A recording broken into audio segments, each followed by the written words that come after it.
ಆಮೇಲೆ D K Shivakumar ಹೇಳಿದಂಥ ಮಾತು, ಯಾರು ಯಾವ ಪಕ್ಷವನ್ನು ನುಂಗ್ತಾರೆ, ಈ ಹೇಳಿಕೆಯ ಹಿಂದಿರೋ ಮಹತ್ವ ಏನಪ್ಪ ಅಂತಂದರೆ, ಯಾವುದೇ ದೊಡ್ಡ ಪಕ್ಷಗಳು ಅಂದರೆ ರಾಷ್ಟ್ರೀಯ ಪಕ್ಷಗಳು, ಅದು ಕಾಂಗ್ರೆಸ್ ಇರ್ಬೋದು, ಬಿ ಜೆ ಪಿ ಇರ್ಬೋದು, ಯಾವುದೇ ದೊಡ್ಡ ಪಕ್ಷಗಳು ಸ್ಥಳೀಯವಾಗಿರುವಂಥ ಪಕ್ಷಗಳನ್ನು ಉಳಿಸಿಕೊಳ್ಳುವಂಥ ಇತಿಹಾಸವೇ ಇಲ್ಲ. ಆಪೋಷಣ ತೆಗೆದುಕೊಂಡ್ಬಿಡ್ತದೆ ಅಂತ, ಆಪೋಷಣ ತೆಗೆದುಕೊಂಡ್ಬಿಡ್ತದೆ. ಅದು ಎರಡೂ, ಕಾಂಗ್ರೆಸ್ ಇರ್ಬೋದು, ಬಿ ಜೆ ಪಿ ಎರಡೂ. ಮೂರನೇದು ಚೆಲುವರಾಯಸ್ವಾಮಿ ಅಲ್ಲಿಯ ಉಸ್ತುವಾರಿ. ಚೆಲುವರಾಯಸ್ವಾಮಿ ಜೊತೆ ಆರಂಭದಿಂದ ಕೂಡ ಕುಮಾರಸ್ವಾಮಿ ಅವರಿಗೆ ಕೋಪ ಇದೆ. ಆಮೇಲೆ ಅದೊಂದು ಆತ್ಮಹತ್ಯೆ ವಿಚಾರ ಇದೆಯಲ್ಲ, ಅದು ಭಾಳ ದೊಡ್ಡ ಗಲಾಟೆ ಆಯಿತು. ಇನ್ನು ಚೆಲುವರಾಯಸ್ವಾಮಿ ಒಂದು ಕಾಲದಲ್ಲಿ 2020 ಗೌರ್ಮೆಂಟ್ ಸಂದರ್ಭದಲ್ಲಿ ಸಾರಿಗೆ ಸಚಿವರಾಗಿ ಇವರ ಜೊತೆ ಕೆಲಸ ಮಾಡಿದರು. ಆನಂತರ ಅವರ ಸುತ್ತಮುತ್ತ ಇದ್ದ ಚೆಲುವರಾಯಸ್ವಾಮಿ, ಬಾಲಕೃಷ್ಣ ಅವರಿರ್ಬೋದು, ಜಮೀರ್ ಅಹಮದ್ ಖಾನ್ ಇರ್ಬೋದು, ಗೋಪಾಲಯ್ಯ ಇರ್ಬೋದು, ಹೀಗೆ ಒಂದು 6-7 ಜನ ಸುತ್ತಮುತ್ತ ಇದ್ದರು. ಎಲ್ಲರೂ ದೂರವಾಗ್ತಾ ಹೋದರು. ಈ ನಡುವೆ ಕುಮಾರಸ್ವಾಮಿ ಕೇಸರಿ ಶಾಲು ಹಾಕಿದ್ದಂಥ ವಿಚಾರ ಭಾಳ ದೊಡ್ಡ ಚರ್ಚೆಗೆ ಗ್ರಾಸವಾಯಿತು.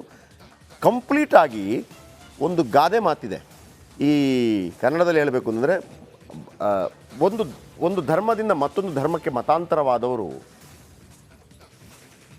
ಯಾವ ಧರ್ಮಕ್ಕೆ ಮತಾಂತರವಾಗಿರ್ತಾರೋ, ಯಾವ ಧರ್ಮಕ್ಕೆ, ಈಗ ಎಕ್ಸ್ ಧರ್ಮದಿಂದ ವೈ ಧರ್ಮಕ್ಕೆ ಮತಾಂತರವಾಗಿದ್ದರೆ ವೈ ಧರ್ಮದ ಬಗ್ಗೆ ಹೆಚ್ಚೆಚ್ಚು ಅದರ ಬಗ್ಗೆ ಹೇಳ್ತಾರೆ ಅಂತ. ಈ 3 ದೃಶ್ಯಾವಳಿ ನೋಡಿ. ಡಿಸೆಂಬರ್ 10ನೇ ತಾರೀಕು ಬಂಟ್ವಾಳದ ದಕ್ಷಿಣ ಕನ್ನಡ ಕಲ್ಲಡ್ಕ ಪ್ರಭಾಕರ ಭಟ್ರು ನಡೆಸುವಂಥ ಶ್ರೀರಾಮ ಶಾಲೆಗೆ ಅಲ್ಲಿಗೆ ಕುಮಾರಸ್ವಾಮಿ ಹೋಗಿದ್ದರು. ಆಗ ಒಂದು ಶಾಲ್, ಯಾಕಂದರೆ ಅಲ್ಲಿ ಹಾಕೋದು ಅಂಥದ್ದೇ ಶಾಲು. ಕಲ್ಲಡ್ಕ ಪ್ರಭಾಕರ ಭಟ್ರು ಕೂಡ ಯಾವತ್ತೂ ಕೇಸರಿ ಹಾಕ್ಕೊಳ್ಳೋದಿಲ್ಲ, ಇಂಥದ್ದೇ ಶಾಲ್ ಹಾಕ್ಕೊಳ್ಳೋದು ಅವರು, ವೈಟ್ ಆ್ಯಂಡ್ ವೈಟ್. ಇನ್ನು ಜನವರಿ 22ನೇ ತಾರೀಕು ಅಯೋಧ್ಯೆಗೆ ತಮ್ಮ ತಂದೆ, ತಾಯಿ ಮತ್ತು ಪುತ್ರ ಸಮೇತರಾಗಿ ಹೋಗಿದ್ದರು ಅಯೋಧ್ಯೆಗೆ. ಆಗ ಹಾಕಿದ್ದಂಥ ಶಾಲು ಈಗ ಕಂಪ್ಲೀಟಾಗಿ ಕೇಸರಿ ಶಾಲು. ಈ ಕೇಸರಿ ಶಾಲು ಅವರು ಗಾಡಿಯಲ್ಲಿ ಒಬ್ಬರು ಹಾಕ್ತಾರೆ, ಆ ಕಾರ್ಯಕರ್ತ ಬಂದು ಕುಮಾರಸ್ವಾಮಿಯವರಿಗೆ ಶಾಲ್ ಹಾಕ್ತಾರೆ.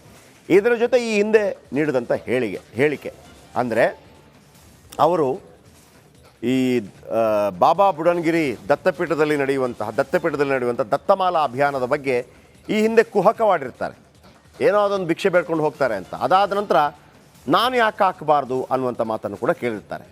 ಸೊ ಇದಕ್ಕೆ ಸಂಬಂಧಪಟ್ಟ ಹಾಗೆ ಕೇಸರಿಯಾಗಿ ಯಾಕೆ ಪರಿವರ್ತನೆ ಆಗ್ತಾ ಇದ್ದಾರೆ ಅಂತಂದರೆ, ಒಂದು ನಿಮಗೆಲ್ಲ ಗೊತ್ತಿರುವಂಥ ವಿಚಾರ, ಒಕ್ಕಲಿಗ ಬೆಲ್ಟ್ ಅಥವಾ JDSಗೆ ಬಹಳ ದೊಡ್ಡ ಸಪೋರ್ಟಿವ್ ಆಗಿರುವಂಥದ್ದು 11 ಜಿಲ್ಲೆಗಳು.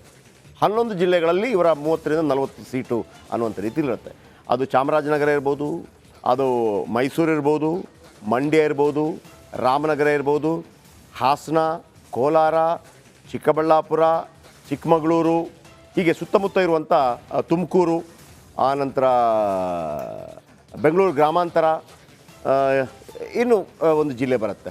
ಒಟ್ಟು 10ರಿಂದ 11 ಜಿಲ್ಲೆಗಳಲ್ಲಿ ಮಾತ್ರ JDSನ ಪ್ರಾಬಲ್ಯ ಜಾಸ್ತಿ. ಹಳೆ ಮೈಸೂರು ಭಾಗ ಅಂತ ಇದನ್ನು ಕರೀತಾರೆ. ಹಾಗಾಗಿ 20% ವೋಟ್ ಕಮ್ಸೆ ಕಮ್ JDSಗೆ ಪ್ರತಿ ಸಲ ಬರ್ತಾಯಿತ್ತು. 20%. ಕಾಂಗ್ರೆಸ್ಗೆ 30, 36, 37, 38 ಆದರೆ BJPಗೂ ಸರಿಸಮಾನವಾಗಿ ಬರ್ತಾಯಿತ್ತು. JDSಗಿದ್ದಂಥ ವೋಟ್ ಪರ್ಸೆಂಟೇಜ್ 20%. ಆ 20% ಕಳೆದ ಬಾರಿ ಅದು 20%, 2018ರಲ್ಲಿ ಅದು 18% ಆಗುತ್ತೆ. ಕಳೆದ ಬಾರಿಯ ಚುನಾವಣೆಯಲ್ಲಿ JDSಗೆ ಪ್ರಾಪ್ತವಾದಂಥ ಮತಗಳ ಪ್ರಮಾಣ 13%. ಆ 13%ಗಳ ಪೈಕಿ ಆ ಉಳಿದ 5% ಎಲ್ಲಿಗೋಯ್ತಪ್ಪ ಅಂತ ಕೇಳಿದರೆ ಅದು ನೇರವಾಗಿ ಕಾಂಗ್ರೆಸ್ಗೆ ಹೋಗಿತ್ತು.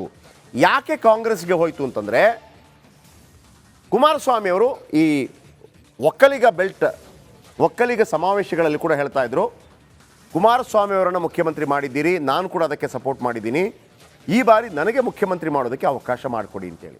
ಸಮುದಾಯ ಆ ಥರ ನೋಡುತ್ತೆ. ದೇವೇಗೌಡರನ್ನ ಮುಖ್ಯಮಂತ್ರಿ ಮಾಡಿದ್ದೀವಿ, ಪ್ರಧಾನಿ ಮಾಡಿದ್ದೀವಿ, ಕುಮಾರಸ್ವಾಮಿಯವರನ್ನು ಮುಖ್ಯಮಂತ್ರಿ ಮಾಡಿದರೆ ಮುಖ್ಯಮಂತ್ರಿ ಮಾಡುವಂಥ ಸಂದರ್ಭದಲ್ಲಿ DK ಶಿವಕುಮಾರ್ ಅವರು ಅಲ್ಲೇನು ಕಾಂಗ್ರೆಸ್ ಮತ್ತು JDS ಜೊತೆಗಿನ ಮೈತ್ರಿ ಸಂದರ್ಭದಲ್ಲಿ ಕೈ ಎತ್ತಿ ಅವರನ್ನು ಮುಖ್ಯಮಂತ್ರಿ ಮಾಡೋದಕ್ಕೆ ದೊಡ್ಡ ಮಟ್ಟದಲ್ಲಿ ಸಹಕಾರ ಕೊಟ್ಟಿದ್ದರು. ಅವರು ಸ್ವತಃ ಪವರ್ ಮಿನಿಸ್ಟರ್ ಆಗಿದ್ದರು. ಈಗ ಯಾಕೆ ಮತ್ತೊಬ್ಬ ನಾಯಕನಿಗೆ ಕೊಡಬಾರ್ದು ಅನ್ನುವಂಥ ಕಾರಣಕ್ಕಾಗಿ. ಆದರೆ ಒಂದು ಕಡೆ 5% ವೋಟ್, ಮತ್ತೊಂದು ಕಡೆ ಇದೇ JDS 22 ಮುಸ್ಲಿಂ ಅಭ್ಯರ್ಥಿಗಳಿಗೆ MLA ಟಿಕೆಟ್ ಕೊಟ್ಟಿತ್ತು. ಎಷ್ಟು? 22 ಮುಸ್ಲಿಂ ಅಭ್ಯರ್ಥಿಗಳಿಗೆ. ಸ್ವತಃ CM ಇಬ್ರಾಹಿಂ ಅವರು JDSನ ಅಧ್ಯಕ್ಷರಾಗಿದ್ದರು. ಈ ಹಿಂದೆ ಮೆರಾಜುದ್ದೀನ್ ಪಟೇಲ್ ಕೂಡ ಅಧ್ಯಕ್ಷರಾಗಿದ್ದರು. JDSನ ತಂತ್ರಗಾರಿಕೆ ಇದ್ದದ್ದೇ ಯಾವತ್ತು ಕೂಡ Vokkaliga vote plus Muslim vote, Vokkaliga vote ಮತ್ತು ಮುಸ್ಲಿಂ ವೋಟ್. ಆದರೆ 22 ಕ್ಯಾಂಡಿಡೇಟ್ಗಳ ಪೈಕಿ ಒಬ್ಬ 2023ರ ವಿಧಾನಸಭಾ ಚುನಾವಣೆಯಲ್ಲಿ ಗೆಲ್ಲಲಿಲ್ಲ.